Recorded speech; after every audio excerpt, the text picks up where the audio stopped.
joking. I get it. I mean, look at him. Does that guy look like he's gonna hurt anybody? Look at that fucking face. He looked like he's gonna hurt anybody. No. He would. Himself. Shut up. I don't need to know that.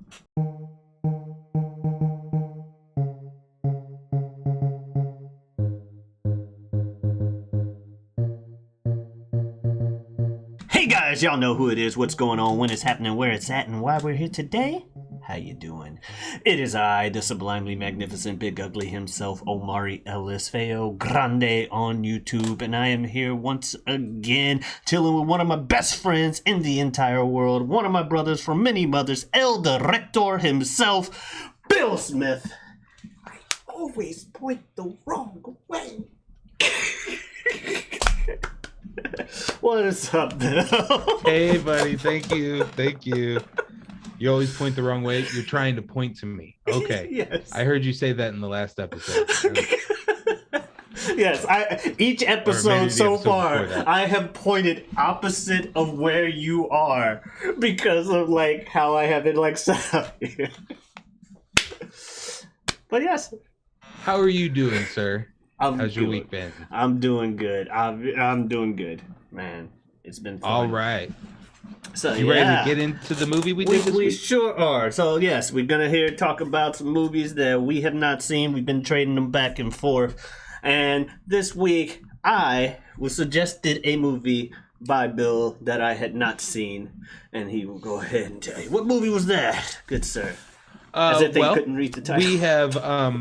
We have done a Oscar-nominated film with Molly's Game, as we learned during the recording.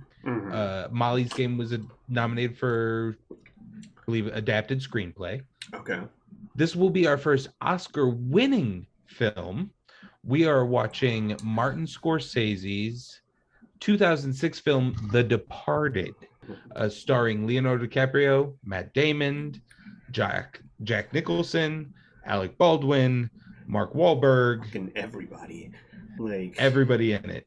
This film went on to win the 2007 Best Picture at the Academy Awards.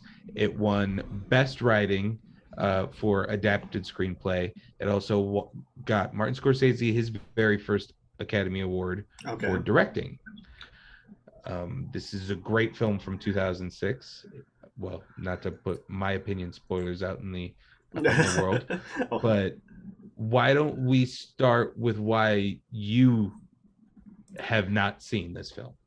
All right, so based 2006, where is Omari?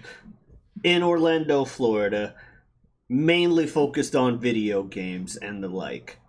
Hear about a movie called The Departed. Seems like it's cool. Here it's good. It's got, Jack Nicholson. I love me some Jack Nicholson. Jack Nicholson's awesome. Leonardo DiCaprio and other people like, okay, this seems like it'd be a real movie, or a real good movie. But I didn't see it when it was released because life, probably too involved in video games or hanging out with friends to play video games. But since I missed that initial window, I just didn't really pay much attention to it. Then I heard, that it won all the Oscars, and while that's great, a lot of Best Pictures at the Oscars generally are not movies I like. But I knew I would have to devote some time. I figured I would have to devote some time to sit and watch serious ass Oscar movie, The Departed. And still didn't do it. And The Elevator had been spoiled for me. Early in what on. way? Like somebody was like, they all died. As in, everybody shoots you everybody. Remember Dear Sister, the skit from Saturday Night Live? Ooh, what you say? Yeah. YouTube video of that scene with ooh, what you say every time somebody gets shot.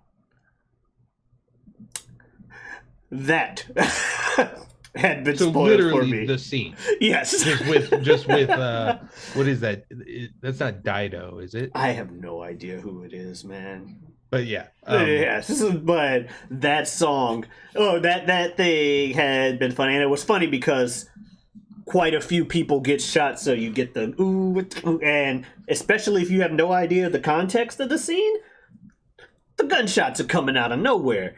Even if you have context of the scene, they might come out of nowhere. But the good thing is, I had forgotten the exact details of who was doing what. So when it got to the scene, I still knew this. I still recognized whatever and it's the scenery. The second time you would have seen the elevator too. Yeah. So the first time you see the elevator, were you like, oh? Yeah.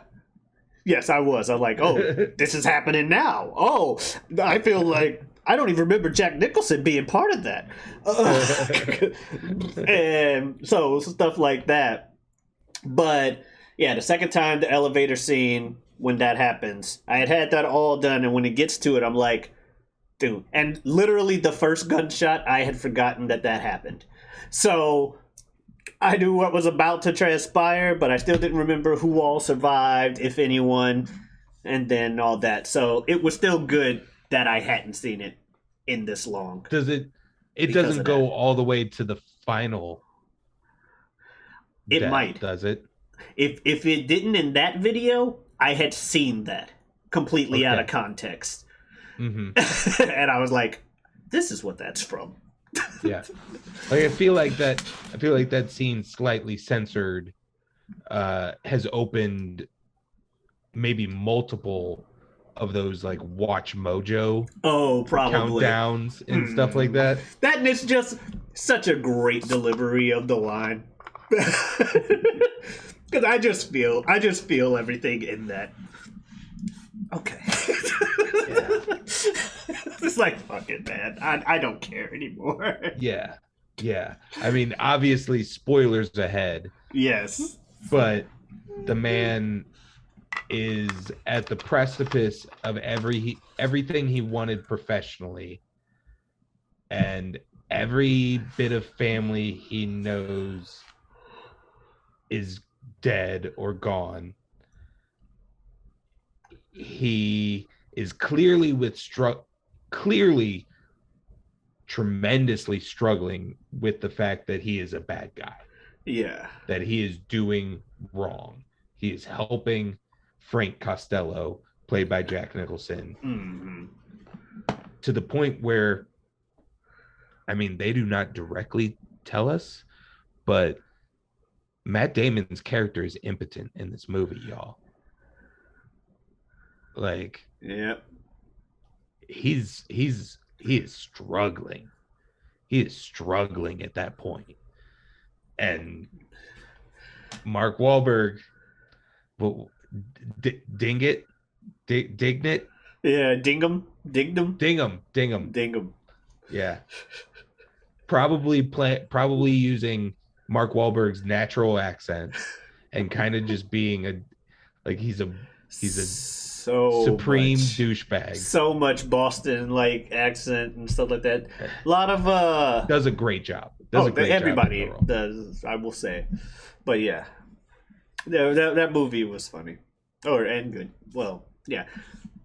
But no, I went into it and I was expecting, when I finally did watch it, when it was suggested for this week, I was like, well, this is an Oscar-worthy. When you were sitting down, what were you expecting? Well, probably an Oscar-worthy film or Oscar-type film of seriousness that is a classic. And, the elevator scene. Do you have prior Scorsese experience? More than likely. He's a legend. I Raging would not Bull, be able... No. Goodfellas. Casino. Goodfellas. Okay. Post The Departed is Wolf of Wall Street.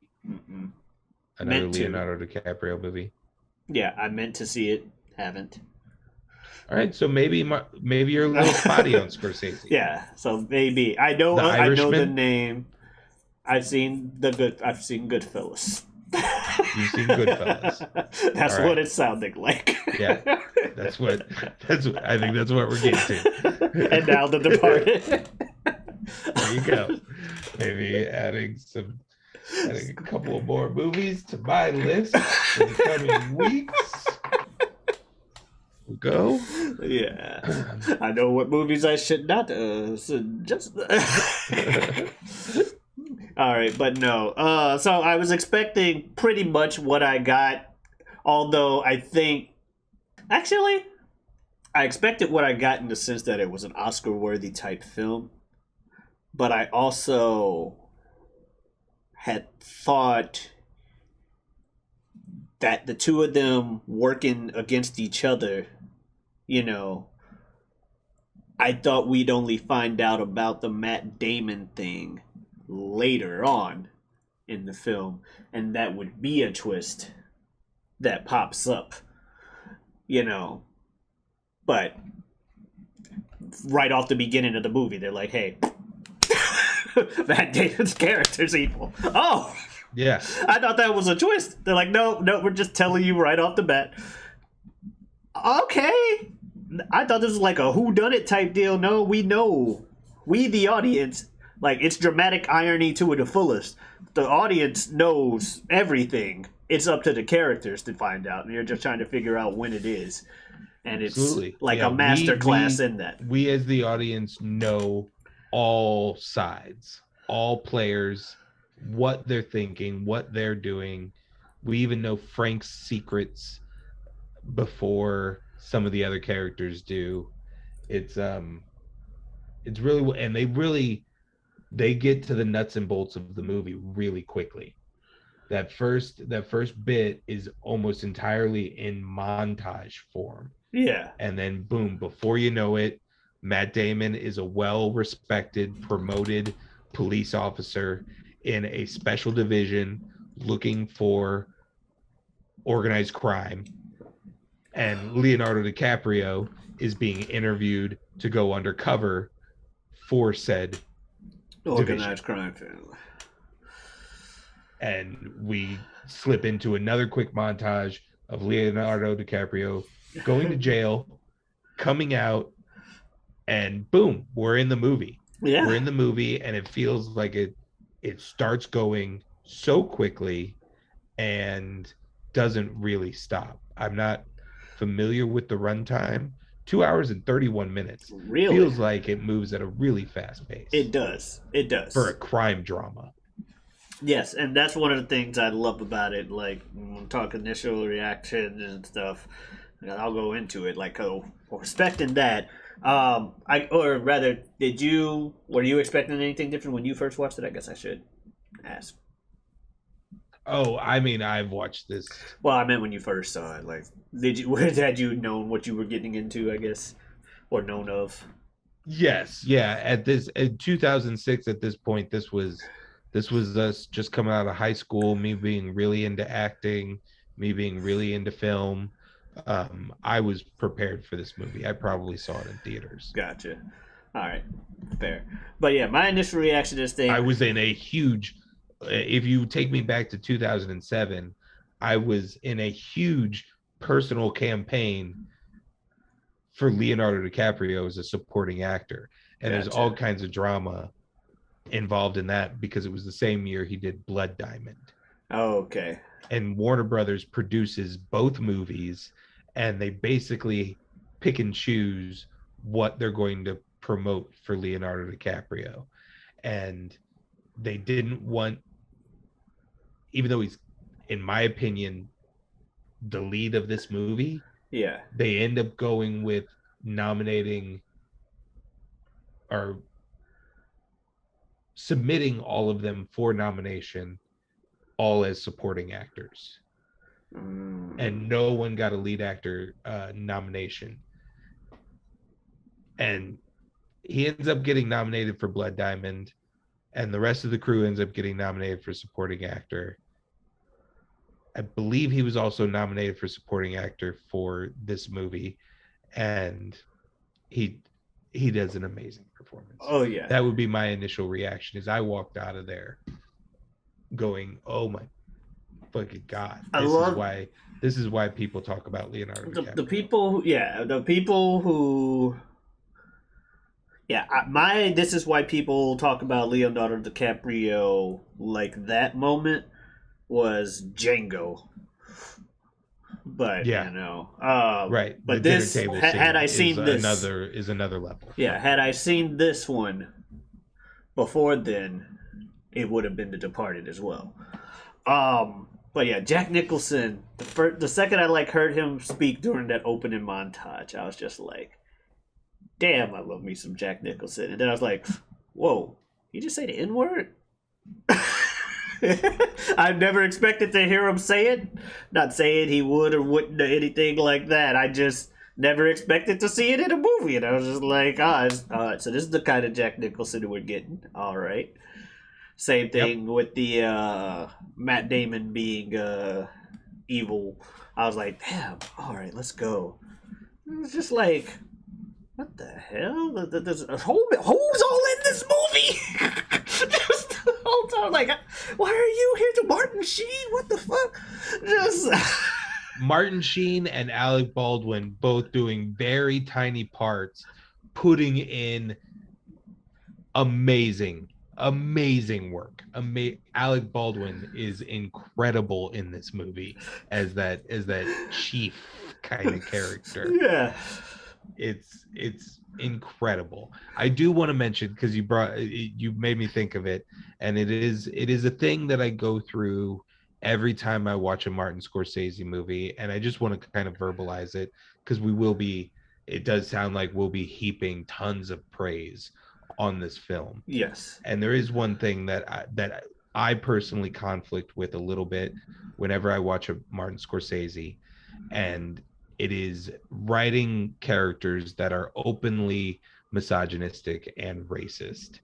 And is he it's a very blurry line on whether or not he is glorifying those actions. There. And it at times makes me uncomfortable, but it never makes me dislike the movie. So I guess he is straddling that blurry line well. Yeah. But the line is still blurry, and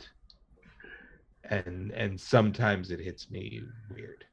Yeah. Just wanted to verbalize that. No, that's entirely fair because Jack Nicholson was definitely racist and misogynistic to a T, and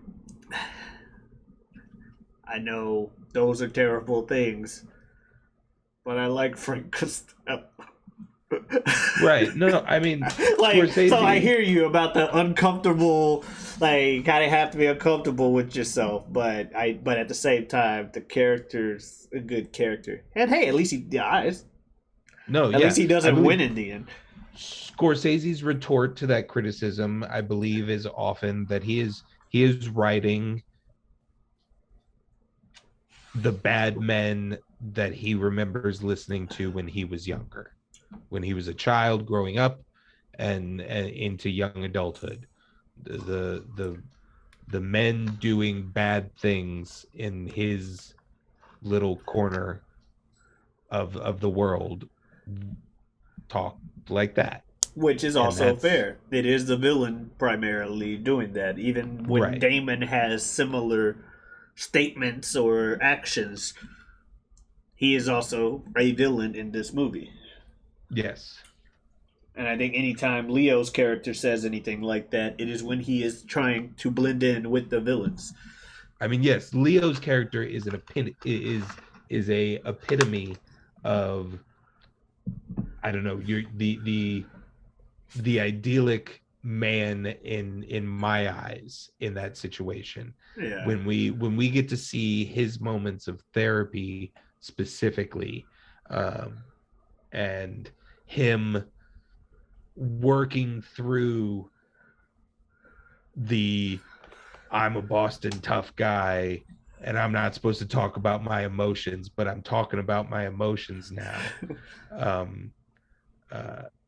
And eventually getting to a point, I guess it's year or 2 years into it, towards the end of the movie, where he is able to go to the therapist and have full open dialogue situations about his emotions and him feeling vulnerable and all of and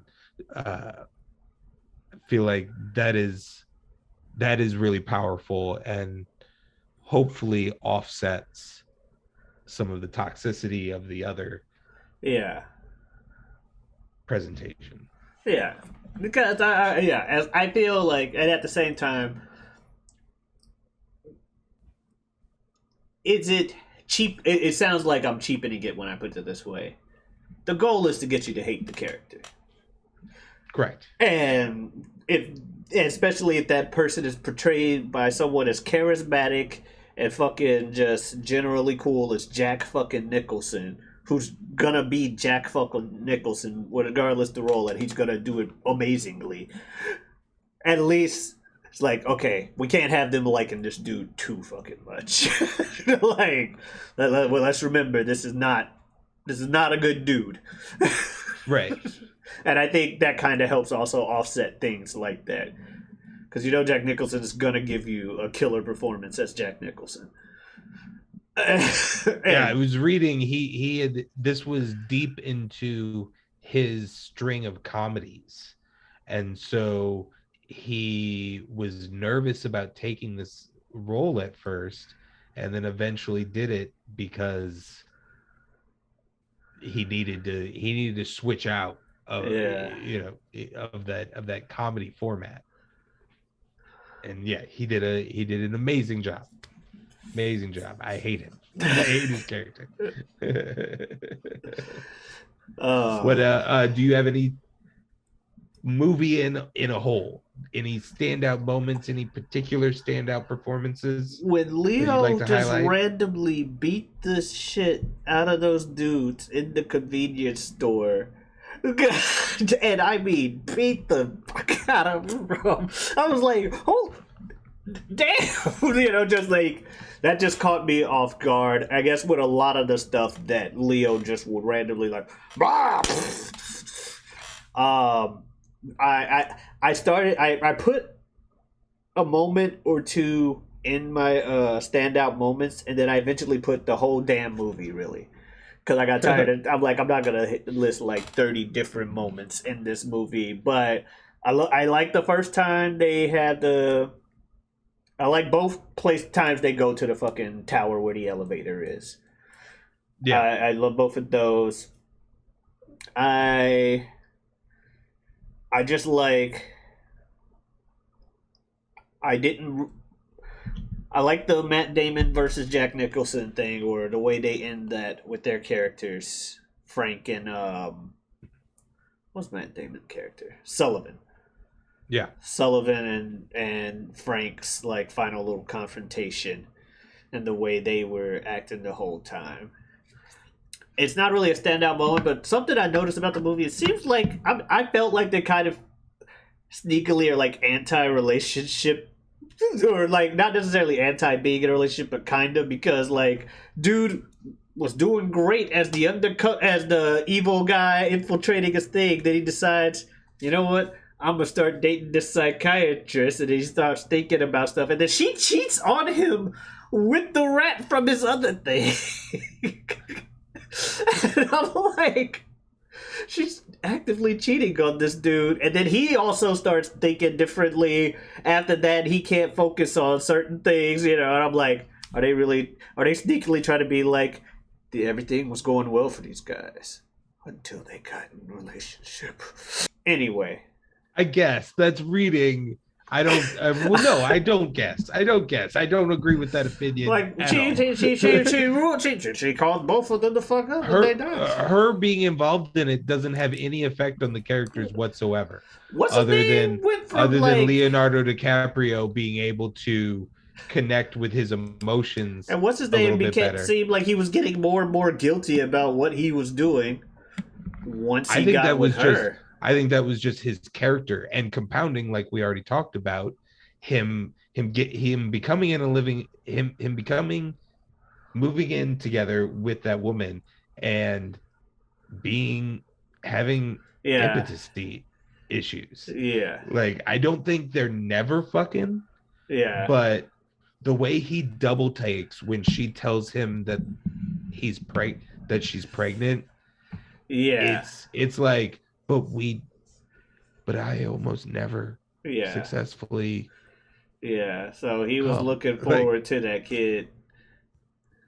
I was just, I don't, the relationship doesn't have any effect on the characters. The guy was starting to second guess, look to the group. He doesn't even know that she cheated on him. I know, but neither of them realized that she was cheating on him with the enemy. And that's fine. That's not what I'm saying. Well, Leo knows that she's in a relationship when he does what he does. Oh yeah, he's just like she's packing to move in with him. Yeah, that's right. And he knows that. He's like, I see you moving in with them, but I'm Leonardo DiCaprio, and she's like, yeah, you're right. Yeah, and I talk about my emotions, and your other dude can't get it up. He talks about his emotions too. He's like, you got to tell me if this ain't working. I'm Irish. I'll be miserable forever. Right. He's like, I'm Irish. I'll be miserable forever. I will never end this. So if this is not gonna be good, you gotta end it. If you don't enjoy it, I'm like, damn, he's over here in tears. So yeah, I could see that. Like I said, I put seams, and then I don't know why I didn't delete that, because I do remember forgetting that, like, as I went through, I'm like, nah, it seems fine. But at first, it looked like, oh, this is going to get in the way and ruin. This is going to blow up. This is going to reveal them to one another, which it kind of did. Or not necessarily, you know what I mean. Her knowing Leo made Leo be trusted with that tape. Or no? No. Like, yeah, Matt Damon would have still gotten that CD, even if she wasn't involved. The only time they know is when she's so upset at at Leo's funeral. Matt Damon is like, what? But yeah, like, he doesn't even know why she opened that CD and started playing it. He just knows that a CD got delivered to the house that said, play me immediately. So she played it and learned that he's a bad guy. Like, she was already in it. She was in it. She loved him. She just couldn't. Yeah. He just couldn't get it up. And Leo could get it up. You can't get it up. And as far as we know, they only did it once. They only got intimate once. That's all we saw. That's all we're privy to. I don't care if she cheated on him or not. Matt Damon was an asshole in the movie. He deserved to be cheated on. But and also it's Leonardo DiCaprio. And it is Leonardo DiCaprio, but it's Matt Damon. But it is Leonardo. Who is not Leonardo DiCaprio. No, I guess not. And nor does he have the reputation of a Leonardo. What am I talking about? Oh yeah, no, great movie. Whole damn movie. Standout moment. Lots of shootouts. Fantastic. I would say another iconic moment is Frank and Jack Nicholson and Leonardo DiCaprio's first encounter together. Yes. Where Leo is wearing the cast. Breaking his arm? They essentially re-break his arm to make sure he's not wearing a wire.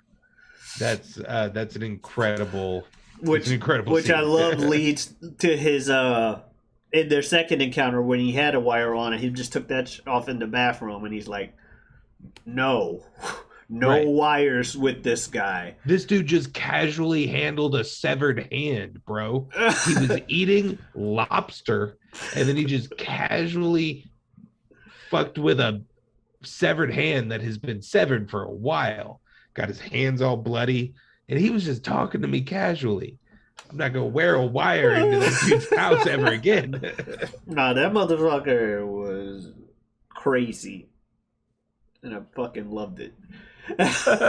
Jack Nicholson is one of those actors who, as far as when it comes to being on screen, probably can do no wrong with me, because he's just awesome. So just seeing him and just some of the faces that only he's capable of making, whether serious or comedic.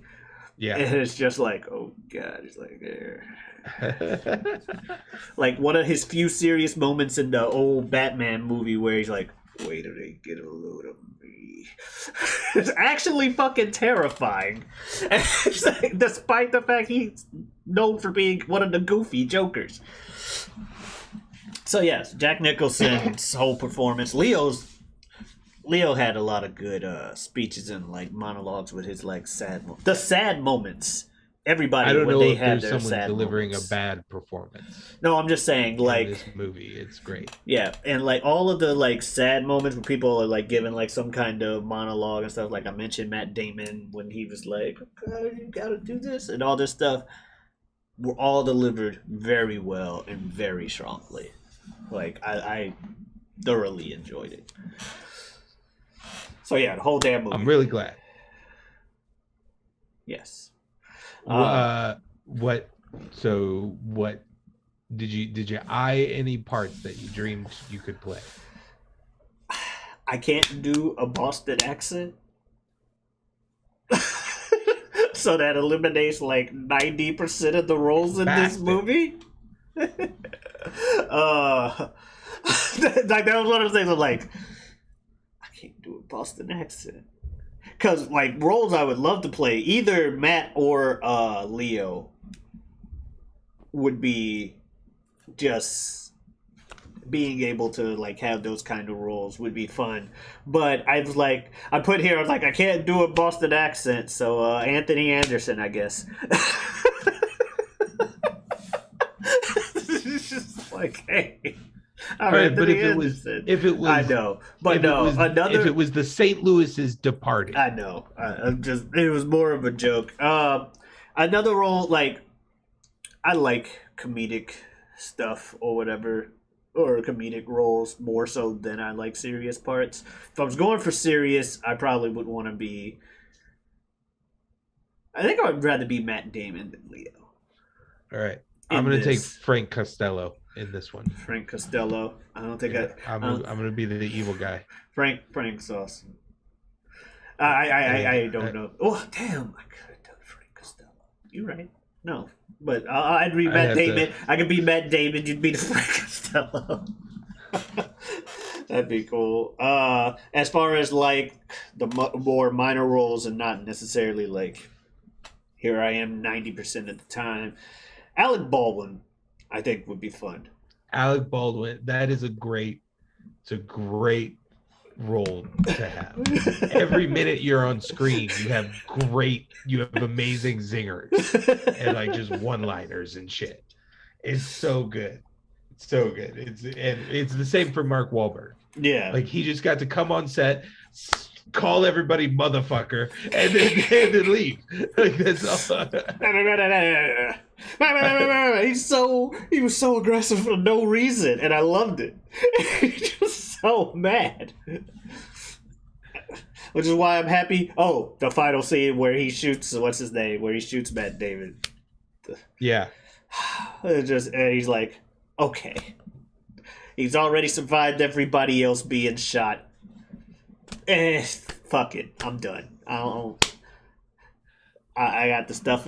Apparently, the groceries he has in that bag are similar to the groceries Jack Nicholson tells him to get at the beginning of the movie for him. Like loaves of bread and milk and stuff. Amongst other things. Oh, okay. So it's like a full circle type of thing. Because when you first see him as a kid, when Jack Nicholson kind of recruits him, he's like, oh, you need some food, kid? Get this kid some loaves of bread, some milk, some so-and-so. And then he dies. I've never even spotted that before. That's great. Yeah, I paused Amazon Prime because that's where I watched it.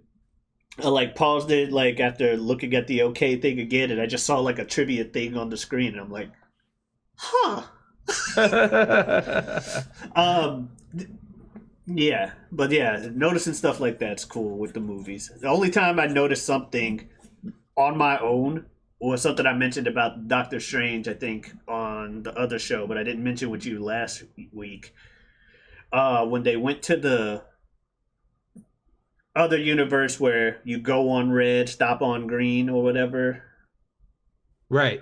Yeah, when they see Mordo is in green. Yeah, Mordo's wearing green, and he's like, but, he's thinking, go on red, because he's usually antagonistic. but then Mordo betrays him, and he's wearing green. I was like, wait, oh, that's what they did there. And that was one of the things that I noticed without someone else having to tell me. So I felt proud. I was like, I noticed an Easter egg. Yep. Have you heard the cell phone Easter egg with all movies? No.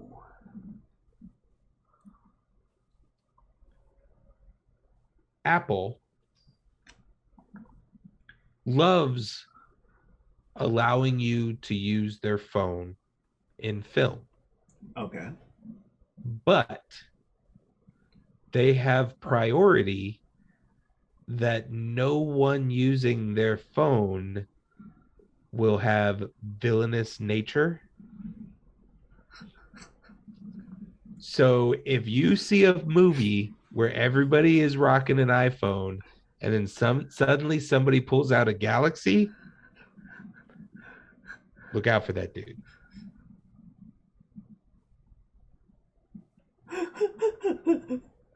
It is a thing that exists in a ton of movies. That is fantastic. Mm-hmm. It's stupid, but it's fantastic. It's stupid, but yeah. It shouldn't be a thing, but I'm happy it is, because that's just silly. Yeah, you'd think filmmakers would be like, well, then if that's the case, I guess everybody's using Galaxies. But people are so obsessed with iPhones that they will let Apple have that kind of priority, where it's like, no, you can use our phones, but only the good people get to use them.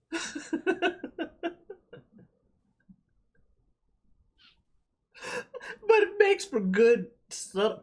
It's such a stupid Easter egg that it does make for a good subtle hint to the audience, where it's like, if you know, you know. Right, yeah. If you know how to spot like a phone model and you know this Easter egg, you can spoil some movies out there. Use this knowledge wisely, children. Or even if you're like trying to subtly send a message, like, we have our goods and bad guys in this movie, but technically everybody's bad in someone's eyes type shit. Everybody's just using Galaxies. Even though either good guys and bad guys are using Galaxies, and nobody changes sides throughout the film, and you're just like, wait, what? Yep. It's the duality of man. Knives Out? Yes. You've seen Knives Out? Yes. Spoiler for Knives Out. Yeah. Chris Evans is the only one who uses a Galaxy in that movie.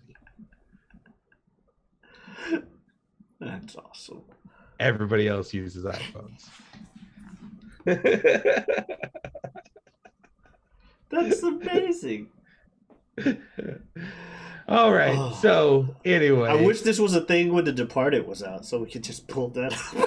Right? Like, yeah. Well, if anyone in the office knew, they could see Sullivan on his goddamn Galaxy. Look at this motherfucker using a Galaxy. I don't trust that bitch. Who's the rat? The only motherfucker in the office that uses Android.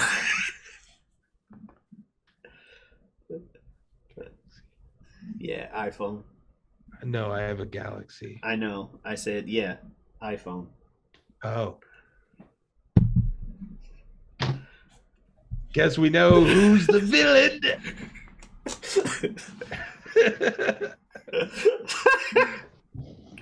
No. But yeah, no, it was great. Hey, you're the one that said no one would believe me as a villain anyway. If you ever been a villain, well, here's 3 times I played a villain. None of those count. All right, then nah, I ain't been a villain. Joking. I get it. I mean, look at him. Does that guy look like he's gonna hurt anybody? Look at that fucking face. He looked like he's gonna hurt anybody. No. He would. Himself. Shut up. They don't need to know that. But yeah. Yeah, for like any final thoughts or whatever. Movie was fucking fantastic. Everybody should watch it. I'm gonna go ahead and say that I'm glad to have finally seen it through, despite seeing like clips over the years, like the elevator and the last scene and all of that. Because I definitely saw the okay out of context at some point, and that was the joke, was that dude just opens the door and here's a guy shooting him in the face. It's like, well, damn. Yeah. With the film's context, there's a lot of weight in that moment. Yeah. But out of context, it's just a dude saying okay to being shot in the head.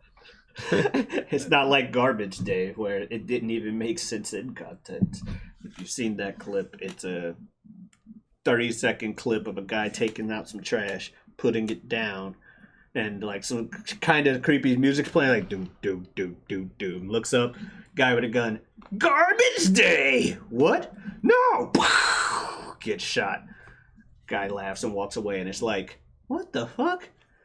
Yeah, watching the movie, it makes about just as much sense for him to yell Garbage Day and shoot him. It has nothing to do with the context of the scene. Terrible movie. And that's why this is a good movie. The out of context funny shooting makes sense in context. I agree. Are you okay? Yep. But yes.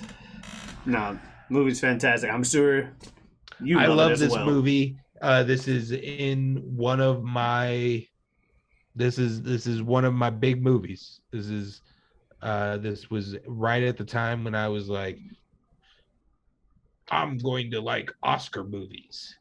And then there was a stretch where the Oscar movies, where there were some really good Oscar movies, conveniently.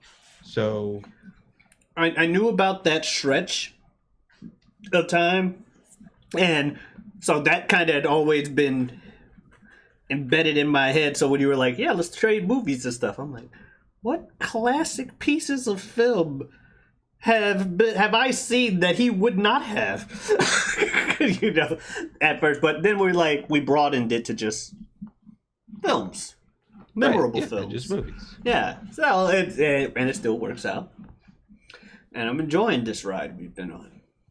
I am enjoying it very much. Very much. Yes. We go, let's see. What did we do last week? Oh, right. We did the most modern movie we've done yet. Right before that, we had a 80s B action film, and now we have our very first Best Picture Academy Award winning film on our list. So we're knocking off all of the boxes. All the boxes. Knocking off the boxes, Rick. Knock them off. So if you guys want to see more of us, obviously, you can check out other videos on this channel. As we've mentioned, we've done, Bloodsport, Molly's Game. The first one. The very first one. Hamilton. I'm like, we did something to start this that was also really good. And now The Departed, and we're just going to keep on going. So you can catch us here with other videos on this channel. Check it out. You can also find me elsewhere on YouTube on the Whatever We Want podcast. New episodes every Wednesday. You can also find me on Twitter and Twitch at Giotavi. That is Giotavi. Come on in, stop on by. Anything you want to say to the folks out there, Bill? Everybody be good to each other out there. There you go. Be good, damn it. I'm coming for you. And I won't be. Have a good one, everybody. Adiosness. Adiosness.